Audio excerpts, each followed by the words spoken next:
ఎగరడం జరిగింది. తన జీవితంలో చెడు ఎంత త్వరగా జరిగిందో అంతే త్వరగా మంచి కూడా జరిగింది. కార్తిక్ని దీపికా పల్లికల్ వివాహం చేసుకోవడం, కలిసొచ్చే కాలం వస్తే నడిసొచ్చే కొడుకు పుడతాడు అన్న రీతిగా కవలలు పుట్టడం, ఐపీఎల్లో కేకేఆర్కి కెప్టెన్ కావడం కూడా జరిగింది.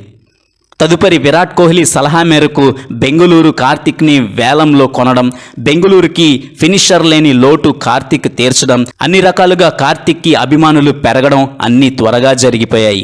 ఒకవైపు విజయ్ టెస్ట్ మ్యాచ్ల్లోనూ ఐపీఎల్లోనూ ఎంపిక కాకపోవడం, ఆకాశం నుంచి పాతాళానికి పడిన పరిస్థితికి రావడం అంతా జరిగిపోయింది. ఒక పక్క బెంగళూరుకు కార్తిక్ మెంటర్గా బాధ్యత అప్పగించి ప్రమోట్ చేశారు. ఇప్పుడు కార్తిక్ మెంటర్గా బెంగళూరుని ఫైనల్కు తీసుకువెళ్ళాడు.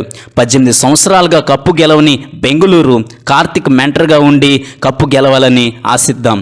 18 సంవత్సరాల నిరీక్షణ తీరాలని ఆశిస్తూ మీ కనకరాజ్.